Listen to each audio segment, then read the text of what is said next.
ไ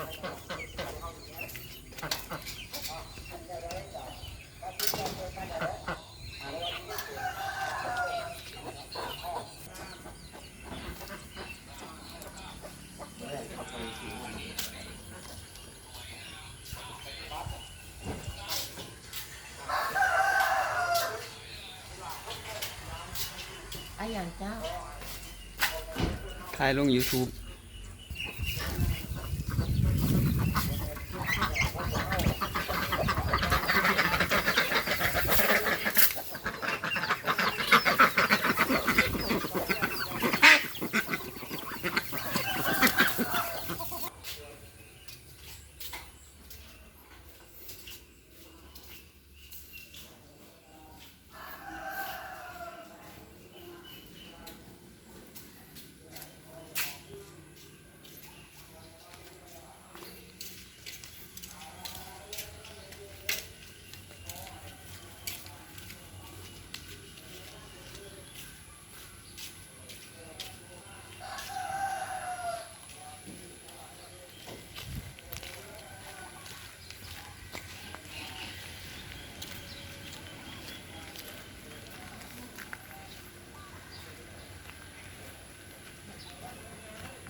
อังหน่อยเนาะหยิบแดงหน่อย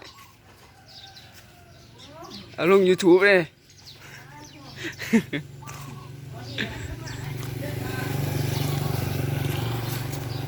ถ่ายรวมถ่ายไป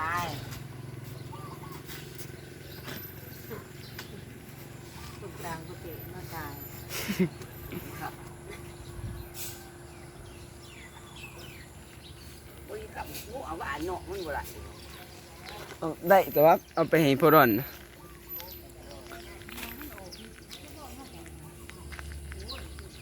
เขามาตั้งทิศทานไว้แล้วตัว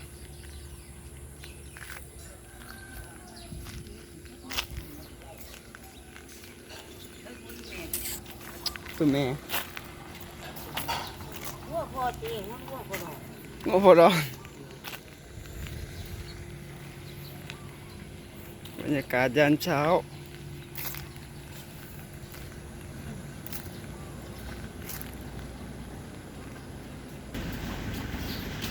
ตอนนี้พาไปเฮือนเจ้าหน้าโต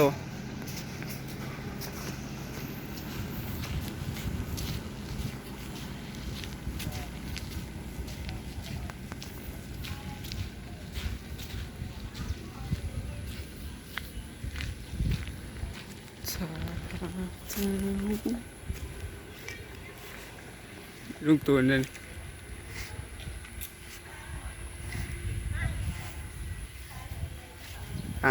ไทยอิโต้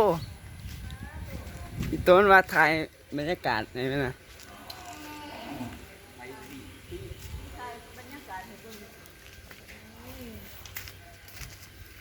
เนาะทางขึ้นเฮือน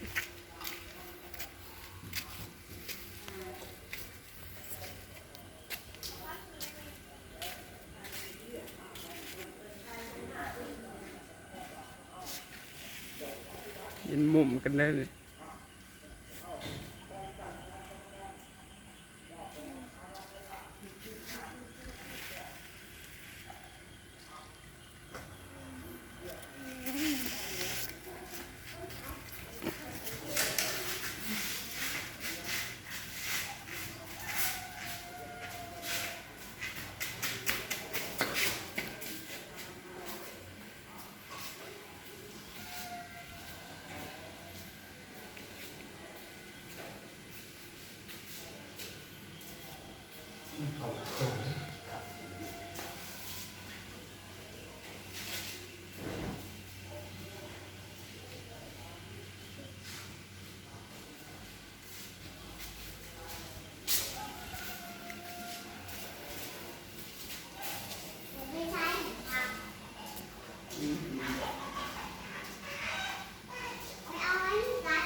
นี่ครับ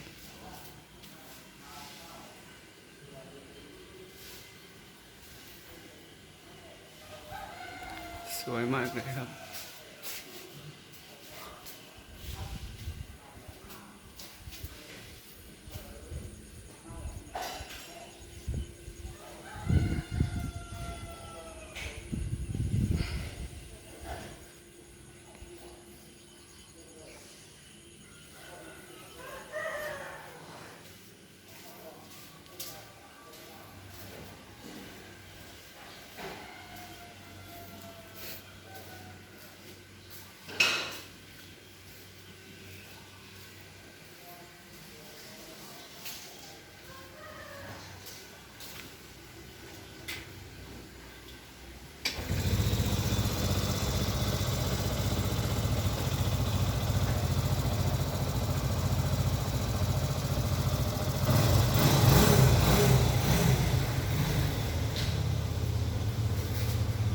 ตู้เย็นครับส่วนนี้ก็จะเป็นเรือนครัวครับเดี๋ยวถอยหลังมากัน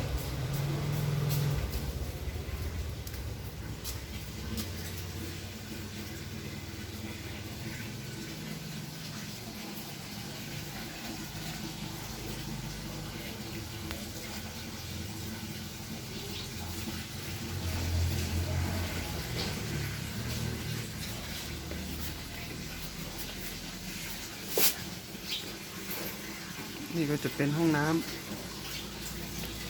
นี่มี2 ห้องไม่มีห้องเดียวครับ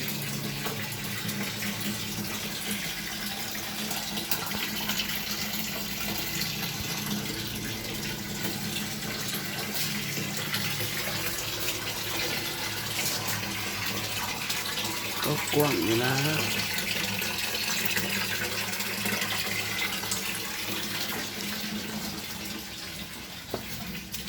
เห็นวิวหลังบ้าน